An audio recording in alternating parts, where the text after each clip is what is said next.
Hello friends, hi, this is Ashish and welcome to another interesting video.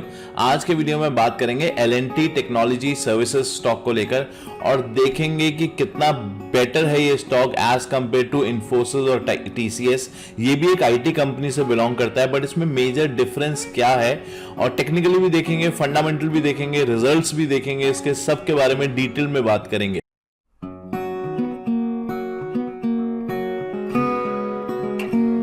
पहले मैं अगर आपको स्क्रीन पे दिखाऊं, अभी ये जो इसका मंथली चार्ट है, जो इसने हाई बनाया था ऑलमोस्ट 5,900 6,000 के आसपास, वहां से प्राइसेस अभी भी मैं देखूं तो ऑलमोस्ट 32% डाउन पे हैं।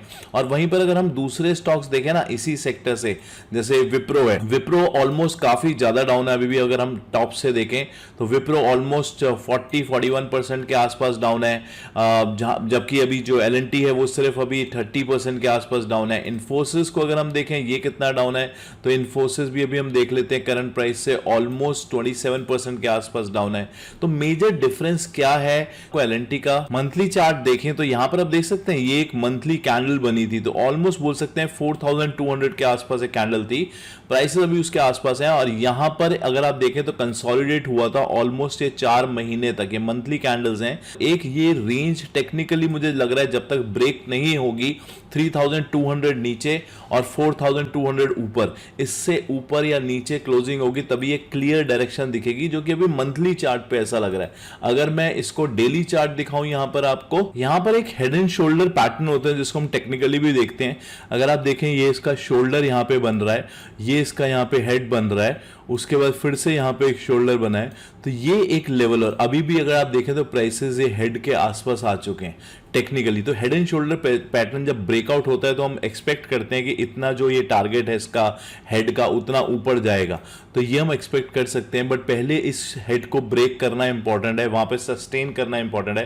तो डेली चार्ट में आप एक हिडन पैटर्न देख सकते हैं। मंथली चार्ट में आपने देखा प्राइसेस एक रेंज में, जैसे मैंने अपने बताया, अभी तक वो रेंज जब तक टूटती नहीं है तब तक एक क्लियर डायरेक्शन नहीं आएगी। यहां पर जो मेन डिफरेंस है ना एल&टी, टीसीएस और इन्फोसिस में, आप उसको इस तरीके से समझ सकते हैं कि एल&टी का जो बिजनेस है वो फोकस इंजीनियरिंग और मैन्युफैक्चरिंग क्लाइंट्स हैं उनके ज्यादातर। वेयरएज अगर मैं इन्फोसिस की बात करूं या टीसीएस की बात करूं, वो एक सर्विस ओरिएंटेड बिजनेस चलाते हैं। नो डाउट ये भी एक सर्विस ओरिएंटेड बिजनेस ही चलाते हैं आईटी में, बट इनका फोकस जो है वो इंजीनियरिंग मैन्युफैक्चरिंग क्लाइंट्स जो होते हैं, जैसे कि कुछ मैं नाम बताऊं आपको, बीएमडब्ल्यू हो गया, सिमेंस हो गया, हनीवेल हो गई, ऑटो सेक्टर से हो गए इनका, आईटी सेक्टर से अगर मैं बोलूं तो हनीवेल, जनरल मोटर्स, इस तरीके के क्लाइंट्स आपको स्पेशली इनके देखने को मिलेंगे। यहां पर अगर आप देखें ना, software products and engineering services, ये इनका मेन कोर एरिया है। जैसे कि मैंने आपको बताया इन्फोसिस टीसीएस का आईटी सर्विसेज है, इनका इंजीनियरिंग सर्विसेज पे है ये जो ऑरेंज वाला बार है। तो अगर आप देखें जो इंजीनियरिंग सर्विसेज ये ऑरेंज बार है, ये भी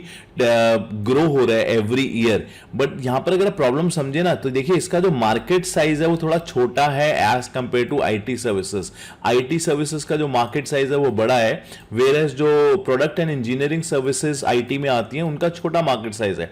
बट यहां पर एक अच्छी बात यह है कि छोटा मार्केट साइज होने से कंपटीशन नहीं है। एल&टी फाइनेंशियल एक ऐसी कंपनी है जिसके कंपटीशन है बट बहुत कम है, क्योंकि मैक्सिमम लोग जो है वो दूसरी आईटी सर्विसेज में ही काम करना पसंद करते हैं। तो यहां पे आपका कंपटीशन डेड हो जाता है। अगर मैं इसकी सिर्फ आपको ग्रोथ दिखाऊं यहां पे आप देख सकते हैं किस तरीके से सिर्फ इंजीनियरिंग एंड आर&डी जो होता है वो किस तरीके से ग्रो कर रही है। अभी प्रोजेक्टेड 25 के नंबर्स हैं, $63 billion, which is almost double as compare to 2019। तो ये ग्रो जरूर हो रही है, बट हाँ उतना कंपटीशन भी नहीं है, अच्छी बात है, उतना मार्केट साइज भी नहीं है, but it is a good because यहां पे कंपटीशन उतना नहीं है। कंपनी यहां पे 5 सेगमेंट्स में काम करती है, मैं आपको दिखाता हूं। पहला है उनका ट्रांसपोर्टेशन, जहां से ऑलमोस्ट 33% रेवेन्यू आता है कंपनी का। उसके बाद इंडस्ट्रियल प्रोडक्ट्स 21% रेवेन्यू, टेलीकॉम से 15%, प्लांट एंड इंजीनियरिंग 17% और कुछ मेडिकल क्लाइंट्स भी हैं जहां पे 11%। अब यहां पे देखने वाली बात ये इंपॉर्टेंट है कि आप ये देखिए कि कंपनी का रेवेन्यू किसी एक सेक्टर, एक सेगमेंट पे डिपेंडेंट नहीं है। हाँ जरूर ट्रांसपोर्टेशन उनका मेजर क्लाइंट्स है, बट स्टिल 33% रेवेन्यू आ रहा है। अगर कल को ट्रांसपोर्टेशन एरिया में कुछ प्रॉब्लम होती है बट स्टिल उनका बाकी एरिया से काफी अच्छा रेवेन्यू आ रहा है। तो मुझे ये देख के ये समझ में आया कि कंपनी किसी एक सेगमेंट में डिपेंडेंट नहीं है, विच इज वेरी गुड। अगर मैं यहां पे उनका वर्टिकल्स वाइज बात करूं, ये देखिए यहां पे भी आप दिखा सकते हैं 35% जो रेवेन्यू है उनका वर्टिकल ट्रांसपोर्टेशन से आ रहा है। ओके, बट उसके बावजूद भी 19%, 16%, 19% इज ए गुड रेवेन्यू। तो वर्टिकल वाइज ये हर जगह डिवाइडेड है। ज्योग्राफिकल वाइज मेरे को थोड़ा सा जरूर यहां पे इशू लगा, क्योंकि ज्योग्राफिकल वाइज देखिए इनका मेजर रेवेन्यू जो है वो नॉर्थ अमेरिका से आ रहा है, विच इज 63%। तो ये एक नॉर्थ अमेरिका के ऊपर ज्यादा डिपेंडेंट है। बट ऐसा सब आईटी कंपनीज के साथ होता है। अगर आप टीसीएस, इन्फोसिस, किसी भी एक आईटी कंपनी को देखेंगे तो उनका मेजर रेवेन्यू नॉर्थ अमेरिका से ही आता है, और ऑफशोर ऑन साइड भी इनका टोटल डिवाइडेड है, तो वो भी एक अच्छी बात है। का जो कस्टमर बेस है कि इनका मेन रेवेन्यू आता किन किन कस्टमर से, तो जो टॉप 10 कस्टमर्स हैं इनके पास, वहां से 27% ऑफ द रेवेन्यू आता है, टॉप 10 कस्टमर्स। ये भी मुझे एक अच्छी बात लगी। ऐसा नहीं है कि इनका, क्योंकि देखिए यहां पे जो इनकी 30 मिलियन से ज्यादा की डील है वो सिर्फ 2 कस्टमर या 3 कस्टमर्स हैं। बाकी इनके मैक्सिमम कस्टमर्स आपको 10 मिलियन या 10 मिलियन से नीचे मिलेंगे। तो बट अगर हम बोलें कि यार 30 मिलियन से ऊपर इनके 2-3 कस्टमर्स हैं, विच इज गुड, 20 मिलियन से ऊपर, क्या ऐसा तो नहीं है कि पूरा इनका जो रेवेन्यू है वो इन 2 या 3 या 5 या 10 कस्टमर्स के ऊपर ही डिपेंडेंट है? ऐसा नहीं है, क्योंकि आप यहां पे देख सकते हैं जो टॉप 10 कस्टमर्स हैं उनसे 27% रेवेन्यू आता है, बाकी 42% और 53% जो है बाकी जो क्लाइंट्स है वहां से आ रहा है। तो ये भी मेरे को एक अच्छी बात लगी कि वो डिपेंडेंट नहीं है कि सिर्फ टॉप जहां से 30% रेवेन्यू आ रहा है उसी के ऊपर डिपेंडेंट है वो यहां से।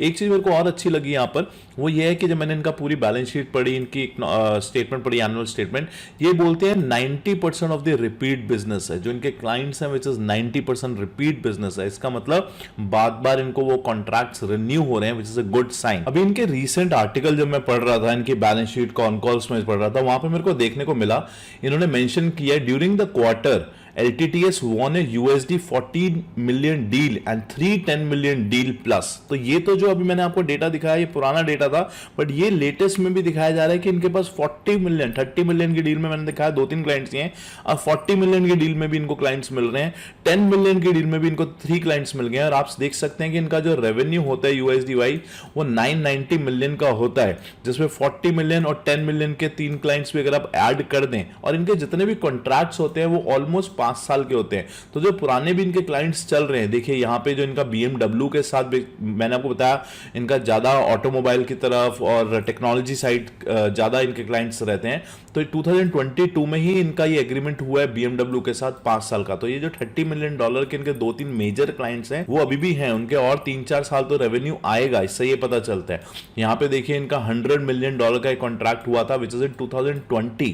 तो ये भी 5 से 7 साल का कॉन्ट्रैक्ट है। इसका मतलब अभी भी 2-3 साल इन कॉन्ट्रैक्ट्स में बचे हैं, तो अभी तो इनका रेवेन्यू आना और 2-3 साल है। तो मैं उस पॉइंट से देखना चाहता हूं कि आने वाले 2 या 3 साल ये स्टॉक और किस तरीके से परफॉर्म कर सकता है। यहां पे देखिए ये जो बात मैंने अभी आपको दिखाई कि टॉप 5 क्लाइंट्स से हैं जो उसके ऊपर बहुत ज्यादा डिपेंडेंट नहीं है, इनका 15-16% रेवेन्यू वहां से आ रहा है, बाकी 80-85% रेवेन्यू इनका बाकी क्लाइंट से भी आता है। ओके, और यहां पे देखिए जो इनका अभी इनकी कॉन कॉल हुई थी जब वो मैंने पढ़ा, उसमें लिखा हुआ है यहां पे in FY23 we close a total of 18 deals greater than $10 million, 18 deals greater than $10 million, which includes 3 deals $40 to $60 million. Amazing, these numbers looks very amazing। तो ये मेरे को सुन के बहुत अच्छा लगा जब इनके कॉन कॉल्स पढ़ रहा था। यहाँ पे आप देखिए मिस्टर अमित चड्डा जो हैं वो क्या बोलते हैं, now in terms of 14 million contract. यहां से ना आपको कंपनी का फोकस पता चलता है, उनकी लैंग्वेज पता चलती है जब वो बात करते हैं। Now in terms of 14 million contract, this is over 5 years like we have announced, actually it is to help product development and enhancement of this transportation major, which is fine. यहां पे जो मैं आपको चीज दिखाना चाह रहा हूं, ये बोल रहे हैं in fact there is a certain part of working on other language models and I believe this is truly how much more potential this looks. मेरे को ये लाइन अच्छी लगी यहां सुन के, this truly how much more potential that $40 million that we have announced. अभी हमारे पास और बहुत पोटेंशियल है इसी डील के अंदर, बट हम उसको डिक्लेयर नहीं कर रहे, वो भी उन्होंने यहां पे बोला है। We want to be able to commit when we will deliver and deliver what we commit, so that's why we have gone with this 40 million number. Otherwise the potential is lot higher in this space. I would also like to confirm that this deal is already in execution as Q1 and the billing इसकी start हो चुकी है।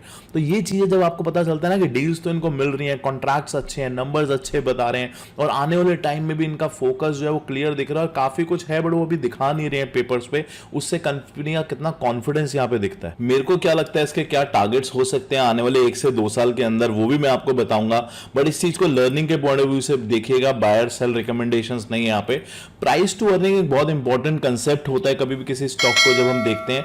यहाँ पे इसकी price to earnings क्या दिख रही है मुझे, यहाँ पे आप देख सकते हैं अभी जो अर्निंग्स हैं इसकी जरूर ऊपर है, यहाँ पे आप देख सकते हैं थोड़ा सा लास्ट क्वार्टर में डिक्लाइन हुआ है, बट प्राइसेस जो है वो एक रेंज में चल रहे हैं यहाँ पे, तो वही अभी हमें टेक्निकली भी देखने को मिला। प्राइसेस जब भी आपको अर्निंग से नीचे मिले वो एक अच्छी अपॉर्चुनिटी होती है, बट हो सकता है अभी प्राइस अर्निंग और यहां से नीचे जाए क्योंकि अभी एक रेंज में चल रहे हैं और ग्रोथ बहुत ज्यादा मुझे टेक्निकली नहीं दिख रही।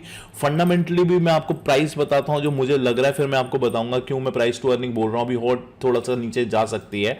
अगर मैं आपको यहां पे इनकी प्रॉफिट एंड लॉस स्टेटमेंट्स दिखाऊं, सेल्स देखिए आप, इनकी सेल्स ब्यूटीफुली ग्रो हो रही है और यहां पे सेल्स अच्छी बात जो है सिर्फ एब्सोल्यूट में ग्रो नहीं हो रही, यहां पे अगर आप नंबर्स देखें परसेंटेज वाइज भी देखिए 20-21% की ग्रोथ एवरी ईयर हो रही है, विच is a good number. Segment wise देख लेते हैं इसका, जैसे मैंने आपको बताया था ना ट्रांसपोर्टेशन से सबसे ज्यादा इनका रेवेन्यू आता है 30-35%, वो यहां पे भी देखने को मिल रहा है कि ट्रांसपोर्ट के नंबर्स जो हैं।